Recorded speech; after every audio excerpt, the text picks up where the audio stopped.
podcast, typically hosted by Melissa Kay, our lead strategist. But today I'm popping in to have a wonderful conversation with our founder at Tap the Potential, Dr. Sabrina Starling. Wonderful to have you here. Thank you, Kaitlyn. It's wonderful to be here. Oh, yes. For those of you who may not know me, I am Kaitlyn and I am the How to Hire the Best strategist, as well as the sales and marketing team lead. So I'm really excited for us to talk about our bread and butter, which is building your lean and mighty team. I'm sure as a loyal listener, you're probably thinking, I've hired some smart people. So, why does it feel like every question is coming back to me? Mistakes keep happening time and time again, and my team is waiting for direction before moving forward. You aren't imagining it. A lot of business owners build teams, but still end up carrying the emotional and operational weight of the business themselves. And this isn't just true for business owners, this is true for leaders in businesses too, right? You've done what you were told to do. You hired, you trained, you delegated, and you tried to empower your team, but somehow the standards still depend on you, accountability still depends on you, and decisions still depend on you.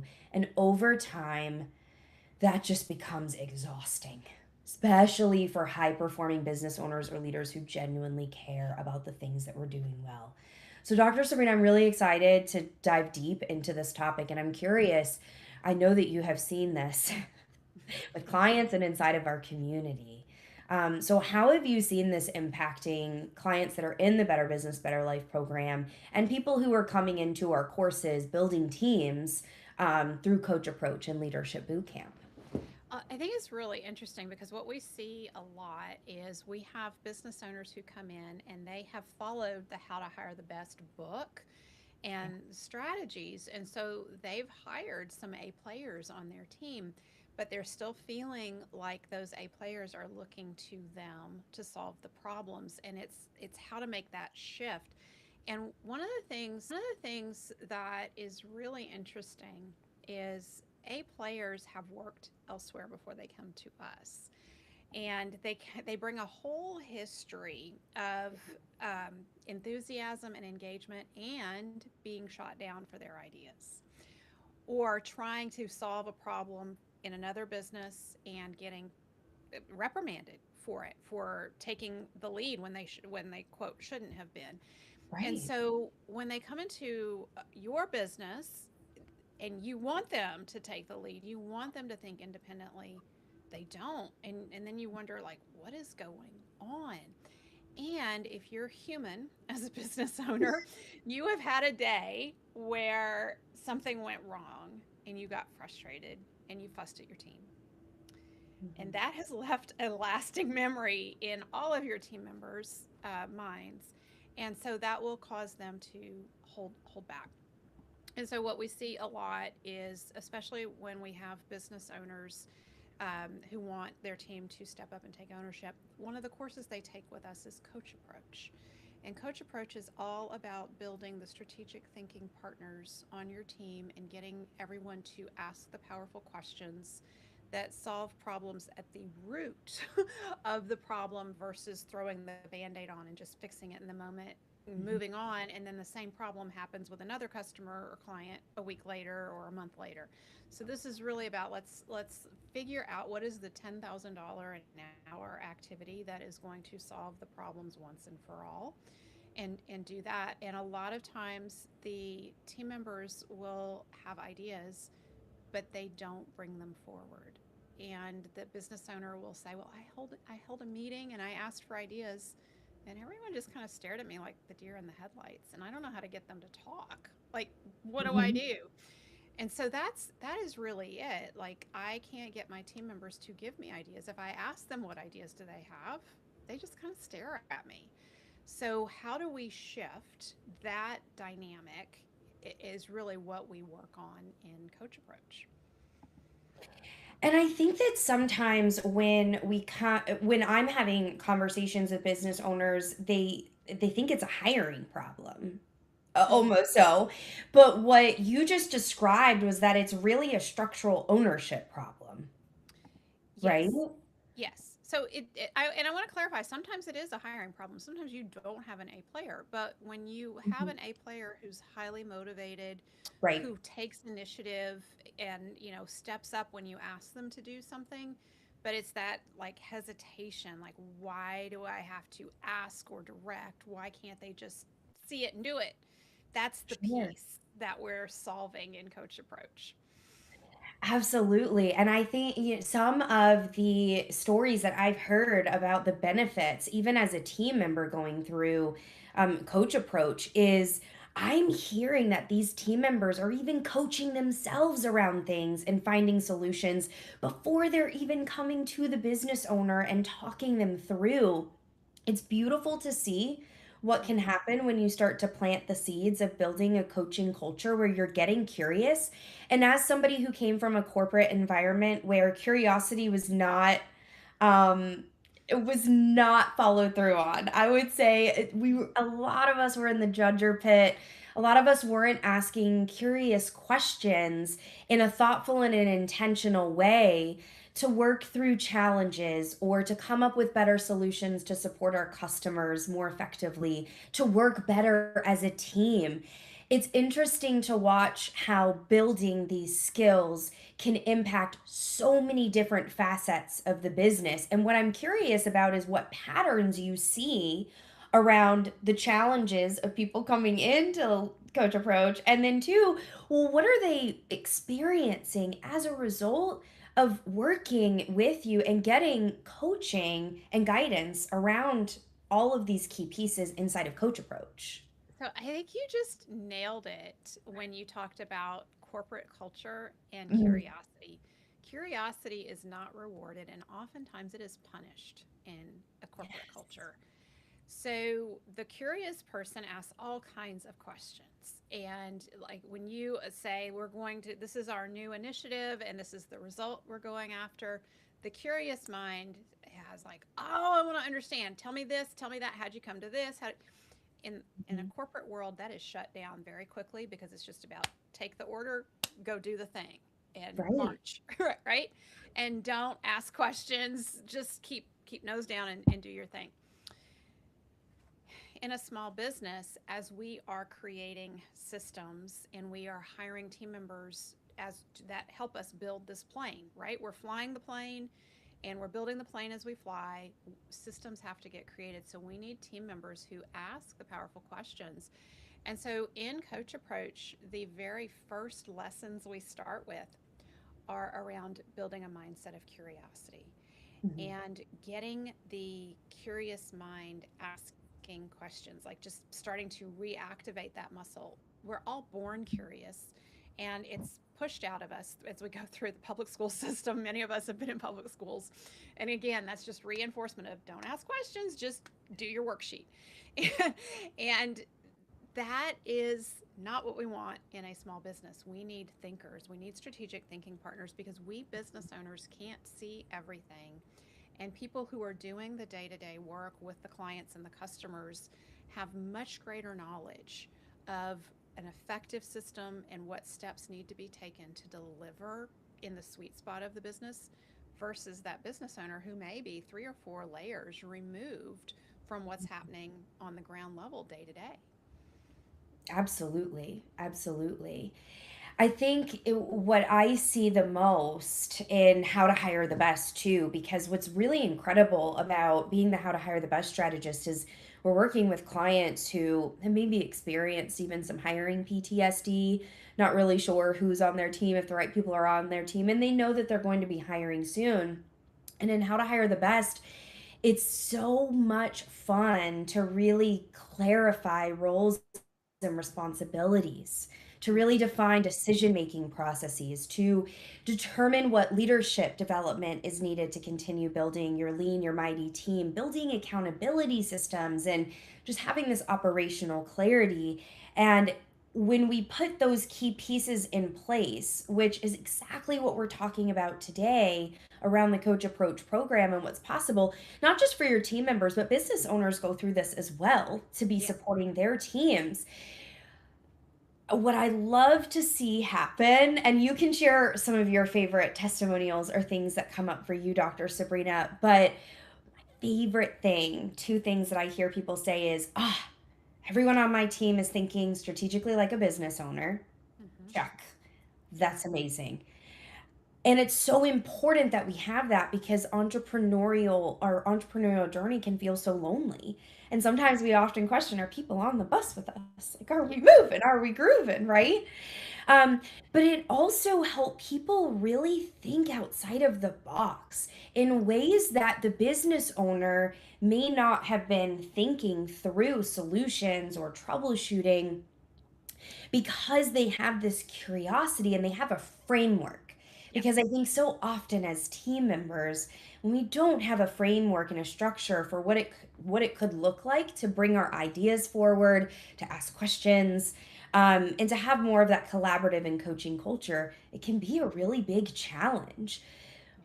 But I love to hear business owners say, I trust my team and I can delegate to them now. I trust that my team will come to me and ask me questions and be proactive. And Well, oftentimes the or ingredients are there, but the structure is not. right. And the other is where the team members solve the problem and then go to the business owner and say, just want to keep you in the loop. Like this came up and this is what we did. Yes. That is the most amazing thing. One story that comes to mind is when one of our business owners took a 3-week vacation, fully unplugged, and planned to fire a team member upon his return. And when he came back, he had a meeting with his leadership team, and they said, just want to keep you in the loop. We fired so and so while you were gone. And he was like, what? You did what? And it was because they were empowered to make decisions. They knew the parameters. They knew this team member was on a performance improvement plan, was not hitting the criteria for it, and saw no need to continue and drag it out while the business owner was gone. That business owner was so happy because he was dreading coming back because he thought he had to fire someone. And his team was like, you're good. You can go back on vacation. We took care of it. Imagine what that would feel like, you Yeah. know? Yeah. That's incredible. It's incredible that their team felt so empowered to be able to take ownership over that. And that's no small feat. I mean, No. that's a really big challenge to work through with your team and handle while you're away from the business. Wow. Yes. And that really creates a business that can run and function without the owner, because that would have been a huge bottleneck if the team would not have taken action on it. They had several weeks where they were going to be exposed to this noxious employee who was undermining their efforts, and they Yeah. didn't want to be slowed down in that way. Mhm. So, one of the things that business owners say is they really appreciate when they're in coach approach learning to how to come alongside their team members versus being across the desk from them. And so across the desk is where you tell, and you're behind the desk and there's like a barrier between the two of you, and you're telling this is what's going to happen and this is what you're going to do, and relaying that information. Coming alongside is, let's look at this together. So the team member feels safe and supported. If there has been a performance issue, it is, hey, are you aware that X, Y, and Z is going on, and this is detracting from what we're trying to accomplish here, and it's affecting other team members in this way? Can we look at this together? And usually the team member is going to say yes. So it's that coming alongside, like, let's look at this together. And then the conversation unfolds with, tell me from your perspective what's going on here.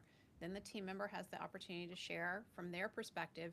And oftentimes, what happens when you're the coach or the business owner listening to that, you will hear gaps in the team member's knowledge or gaps in the system. And at Tap the Potential, one of our immutable laws is problems, any challenges or opportunities. Like, we look at whenever something goes wrong, it's not about the person, it's about, is there a systems issue here? How can we make this better?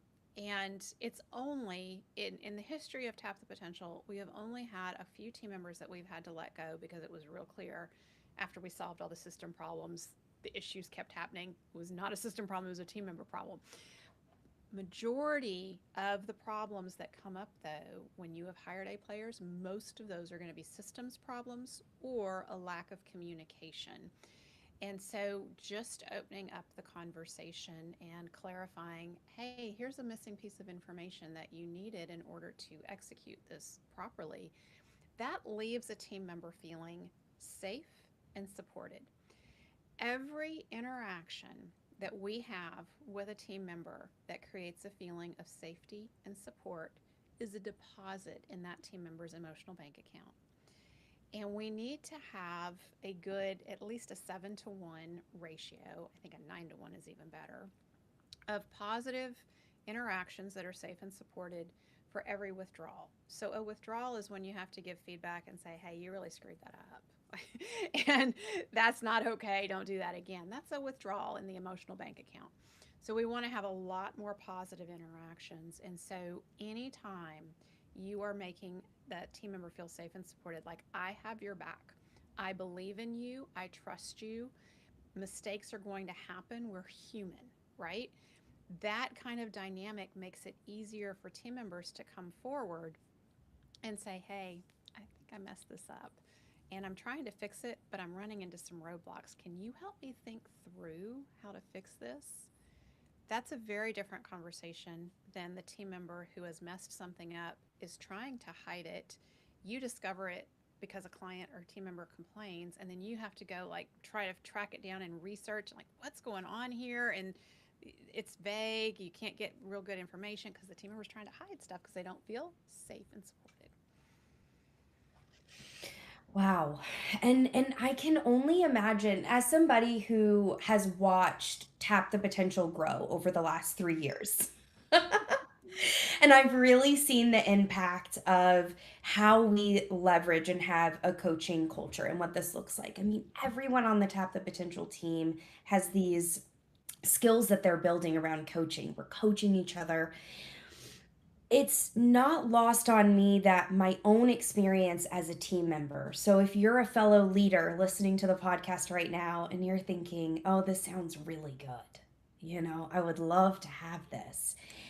I'm here to tell you that when you have multiple team members who have this muscle that they're building and they can come to the table, sit at the table together, if you will. I loved the analogy that you used earlier because that's truly what it feels like.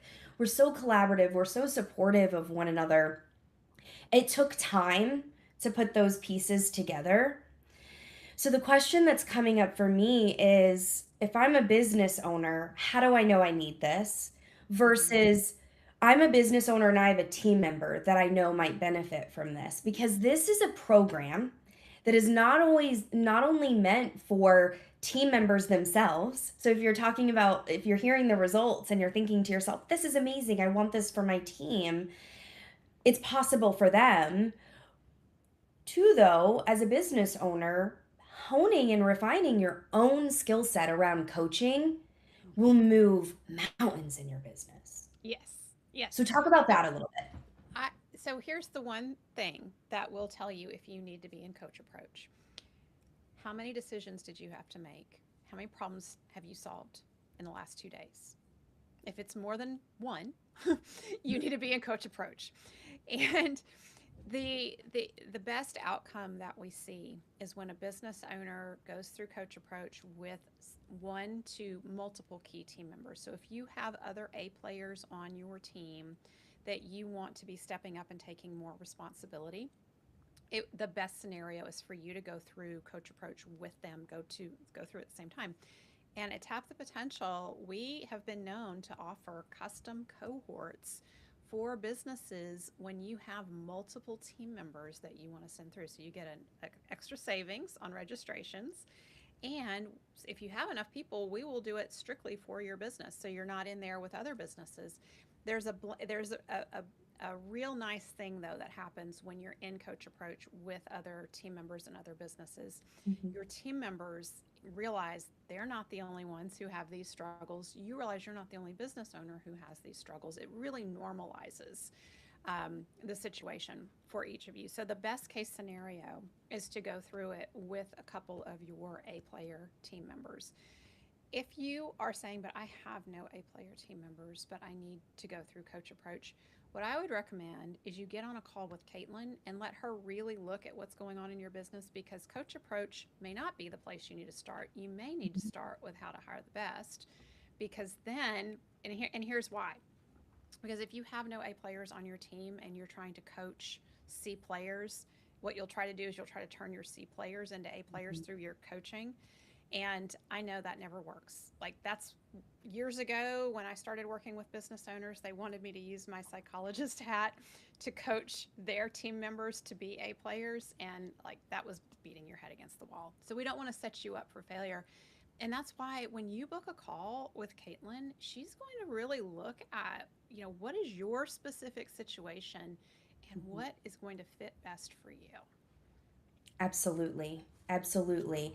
And when we meet together, just like Dr. Sabrina had said, we really do take a holistic picture of your business and your team. And I ask you some very specific questions to help us to identify where dependency exists, where we can build some stronger leadership inside of your team, or do you have those A players?